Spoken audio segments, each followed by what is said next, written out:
Strange ignorance in the heartland. Hello, everybody, and welcome to the conversation. I'm David Schuster. Good to have you with us. There are a lot of great debates across the United States, especially in the Midwest, about school funding. Well, one of these debates took a very weird turn recently when a state senator in Nebraska by the name of Bruce Bosselman started complaining about furries. He described furries as kids who like to dress up as dogs or cats and ask schools for litter boxes. And he said, how can schools let this happen? The fact of the matter is, it doesn't happen. He was either taken in by some sort of hoax or he believed something that maybe he read online. Who knows? But this is speaking volumes. Some of us think about the state of local politics, particularly in places like Nebraska. And here to talk about it is Ross Benesch. He is an author, a journalist, author of the book Rural Rebellion. He also happens to be from the same Nebraska hometown as the state senator, Bruce Bosselman. Ross, good for you to join us. Bruce Bosselman, what was his reputation before this crazy event? Well, before this crazy event, he didn't really do a whole lot in the legislature other than follow the dictates of our governor, Pete Ricketts, who helped get him elected into office. His biography will probably double in size just through this incident, just by adding that sentence about furries.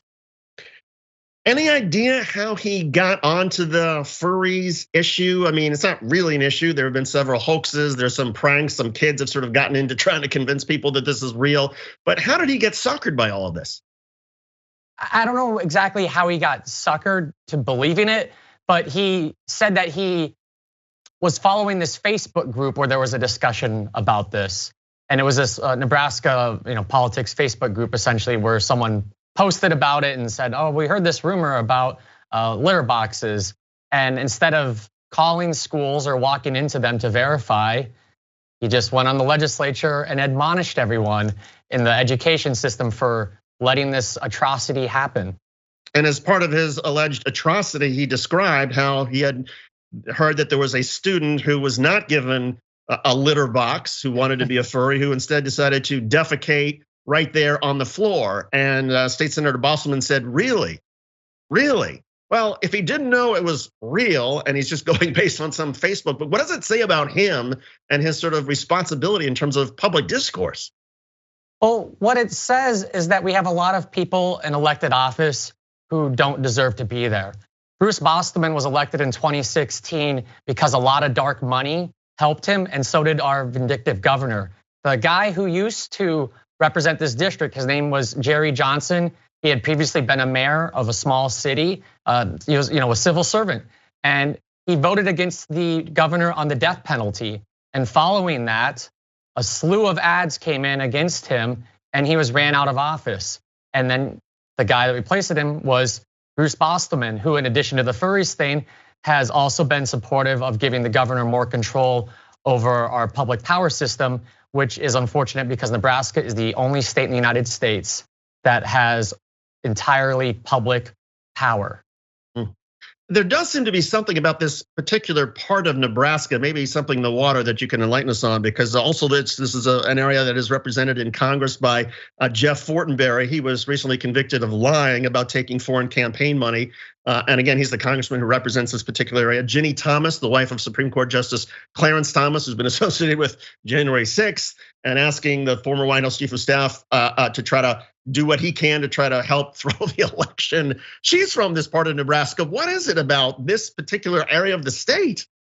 Yeah, it hasn't been a good few weeks for our elected officials back home. I gotta say, the people back in Nebraska are mostly good people. I respect them, they're kind-hearted, but we have a lot of people in office who just follow the demands of the national GOP. And right now, there's a lot of lunacy in that party, as demonstrated by the conviction of Fortenberry, the furry speech by Bosselman, and the anti-democratic moves that Ginny Thomas has made. We've seen, and we've done some other interviews with folks who talk about the state legislatures, state politics, and that so many states, I think we did one a few months ago about Ohio, for example, where the state legislatures, the state legislators on the Republican side, they model themselves increasingly after the lunatics in Congress, whether it's Lauren Boebert or Marjorie Taylor Greene or Madison Cawthorn, and that particularly because of redistricting, there's increasing number of Republicans who don't have any sort of challenge really, that if they win the primary, There's no Democratic challenge. It's a Republican district, so they're free to essentially be as crazy to the right as they want. Has that been something that has played out in Nebraska and other states in the Midwest as far as you've seen? Yeah, that's played out, and it happens a lot when you don't have any challengers, like you said. In Nebraska, the Republican primary is the election for most elections. And you've just seen competitions over who can go further to the right. It's happening right now in our governor's race. That's not due to redistricting because that's a statewide race. But we see that all the time. If the Democrats were more competitive out there, I think there would be more pressure on the Republicans to be sane. But outside of Omaha area, it's tough for Democrats to compete in the state. And one of the things that's been very tough for states like Nebraska is in terms of the media. Used to be a state like Nebraska would have literally maybe hundreds of hometown local newspapers. And over the last 10 to 15 years, these newspapers have largely been going out of business. 95% of local newspapers across the United States and some of these small towns have disappeared. And as a result, people can, I suppose, get information from the internet, or they turn to Fox News, MSNBC, some of the mainstream partisan media for their sources of information, where it used to be sort of filtered through local journalists who knew the community, who knew sort of right from wrong. Does that have much of an impact as far as you see it? It has an impact on driving some people to the fringes. It has an impact on making people more vocal in the things that they already believe. Bruce Bostelman, if he followed the local paper instead of fringe Facebook groups, he probably wouldn't have come across the furry conspiracy. Is there such a thing as a furry conspiracy? I mean, look, there are real furry conventions, right? I mean, there's nothing wrong with furries. Adults are allowed to do their own thing. I'm not here to judge furries, but don't go on the floor of the legislature and pick at public schools and say they're allowing kids to dress up like cats and poop in corners when that's certainly not allowed. And this isn't the first time he's come after public education either.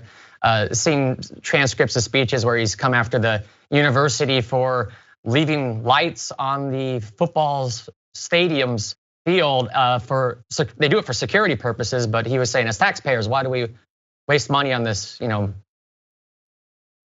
university that tends to take up all of our dollars? But they use it for good things, and attacking education has kind of been in the GOP playbook lately.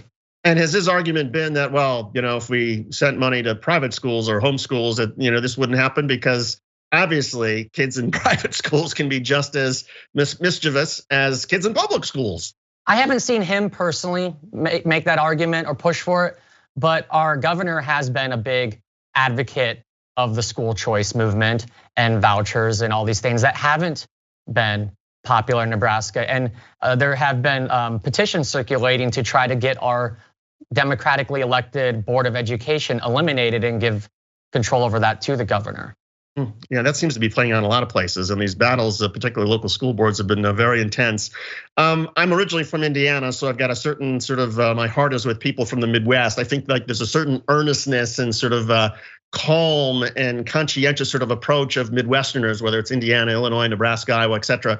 But I also know that the students, as sort of calm as they may be, they will latch on if they know that they can fool local politicians with some sort of prank. They will do it. Does this mean because of Bostelman that we're going to see furry student activists literally all over the country now? I don't think it'll go that far, but we're living in crazy times, so it could happen, I suppose. Yeah, and I wonder if the kids will say, all right, we're gonna take Mr. Bostelman seriously, and we really are gonna show up at some high school or junior high school in Nebraska and show up dressed as a kitty cat or a dog and demand that'd be a pretty punk rock thing to do. Yeah, well, I got to ask you, as far as politics in general about Nebraska, the state that continues to be, I assume, a very strong red state. Very strong red state, and it just gets even redder. And so, is there much of a progressive movement, progressive hopes, democratic hopes in a state like Nebraska? Well, there's definitely people who are trying, but they haven't had much success. I believe the highest elected official in the Democratic Party in our state is a public service commissioner. Oh, wow. Public Service Commissioner. Well, I got to say that my son, who's messing around on the back, he clearly is interested in Nebraska politics because he can't seem to resist this interview. For people, I got dogs in the back. We all got things going on. Yeah, this is the family life. For people who are not from Nebraska, what should they know in general about the state, about its politics, about its personality? I think you should know in general that the people are much better than the elected officials, and that hopefully our football program won't be terrible for much longer. Scott Frost, the former quarterback in Nebraska, the coach there. We had such high hopes. Yeah, I mean, look, generally you hire your former quarterback and things are going to go fine, and he's got lots of local state connections, and everything's going to work out. And he was the national coach of the year before we hired him, but whatever. And just like a lot of other places in the heartland, people live and breathe college football because there's not a professional team in a place like Nebraska. Oh, it's a huge part of the culture. Everyone comes and congregates around it, and it gives you something to connect with people over. Yeah, well, we are connecting tonight about furries, and we appreciate Ross Benesch for playing along with us and giving us some insights on the strange happenings in the state of Nebraska during a school funding bill. Ross, again, he's an author, a journalist. His most recent book is Rural Rebellion. Ross, thanks so much for doing this. We appreciate it, and have a good night. Thanks for having me on, David. You got it. Take care. Thanks for watching The Young Turks. Really appreciate it. Another way to show support is through YouTube memberships. You'll get to interact with us more. There's live chat emojis, badges. You've got emojis of me, Anna, John, JR. So those are super fun. But you also get playback of our exclusive member-only shows and specials right after they air. So all of that, all you gotta do is click that join button right underneath the video. Thank you.